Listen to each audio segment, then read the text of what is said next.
Once Upon a Cow is a story about eliminating excuses and settling for nothing but success. It's a metaphor about getting rid of all of the justifications and pretests and false beliefs and limiting attitudes that keep people bound to a life of mediocrity. Because what I found is that although most of us aspire to greatness, so often we settle for second place. We want to live our lives to the fullest, but we end up just surviving, or at the very least dissatisfied with the lives that we're living. We find a comfort zone and get used to it, and before long we realize that all of the great things life has to offer have simply passed us by. One of the reasons is that we have succumbed to an epidemic of excuses and justifications and rationalizations and fears and explanations, or as I call them, cows, that we use to either shift blame, cope with perceived weaknesses, or we use to explain why is it that we're not taking action? Why is it that we're not doing the things that we know we should be doing? But of course, the only thing that all of these excuses really accomplish is that they keep us bound to a life of mediocrity.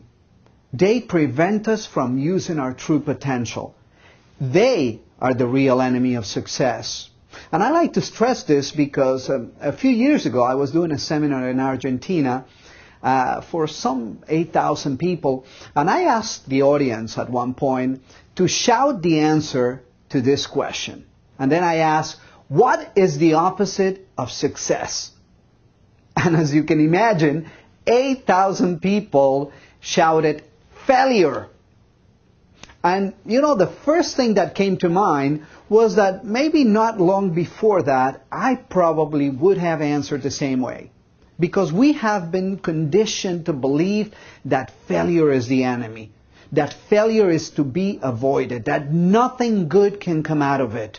And there are some people that they fear failure like the plague because they have been taught to be afraid of it. But then I examine the lives of entrepreneurs and discoverers and inventors and composers, men and women who have shaped really the history of mankind. They had their share of failures.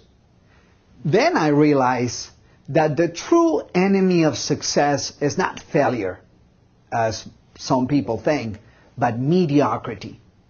That idea that we can just get by. Because there's nothing to be learned from mediocrity. In fact, when we settle for second place, the learning process stops. You see, successful people have at least one thing in common. They don't make up excuses to justify why things are the way they are. They don't complain about the way things should be. They simply accept responsibility for their success and they take action. And if they fail, they get right back in the game. And their success begins with eliminating excuses and banishing mediocrity from their lives at all costs. Or as I say, it begins with killing your cows. You know, sometimes people ask me, why a cow? Well, the cow happens to be the main character of the story. This is a story of a very, very poor family who lived in this rundown little shack. The structure was at a point of collapse. Water leaked through the roof. In other words, a complete state of poverty and destitution. But oddly enough, the people had a most unusual possession, considering their circumstances. They own a cow.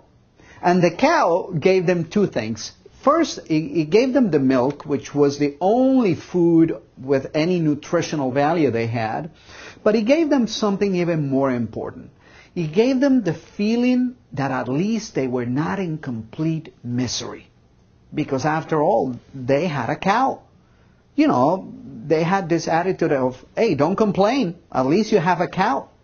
You should count your blessings. There are a lot of people in worse situations than you are. One day, the unthinkable happened. somebody killed their cow. And the first thing that comes to mind is that if they were poor when they had their cow, imagine what's going to happen now that they've lost it. They'll probably die as well. But you know what I found is that when people find themselves in this kind of predicaments, when they have hit rock bottom, when they're facing this do or die situations, they usually do. They find a way to bounce back. And that is exactly what this family did.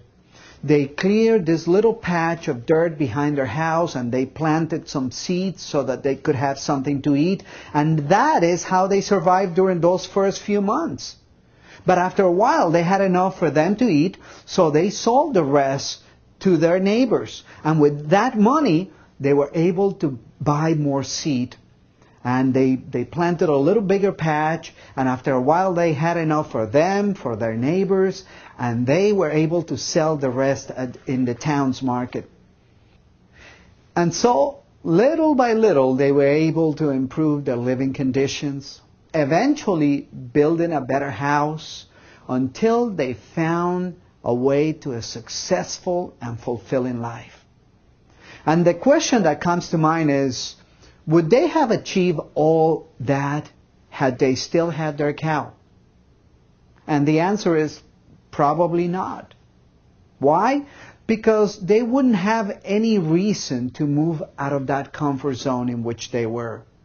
You see, the moral of the story is that the cow that they so cherish as their prized possession was in fact a shackle that had them chained to a life of mediocrity and poverty. And they had to get rid of that cow for them to find their true potential and find their way to the life they truly wanted and deserved. And of course, a bigger lesson is that we all have cows. And our cows are our excuses, our justifications, our rationalizations, all of those little lies that we tell ourselves. And just like the cow in the story, we must get rid of them. We must kill our cows if we want to find our true potential and live the life we truly want. Let's take a listen to some of the most common cows I've heard. See if you recognize any of them. I hate my job, but at least I've got one. With the economy and the job market the way it is, I should consider myself lucky. Or how about this one? I love to exercise, but I just don't have any time. Besides, there are no gyms close to where I live.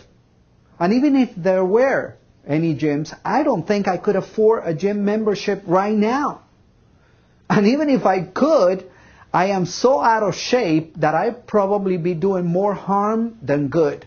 Besides, I already get enough exercise at work. Do you see that? There are at least 5 or 6 cows right there in that little sentence. So, what do we do to get rid of all of our cows? Well, in the last chapter of the book, I share with you a 5-step process that will help you do just that.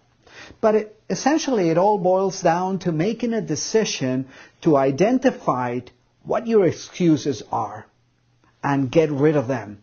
Banish mediocrity from your life. You will find that when you are in a cow-free environment, you'll discover that you have everything that it takes to make your dreams a reality. Have a fantastic journey.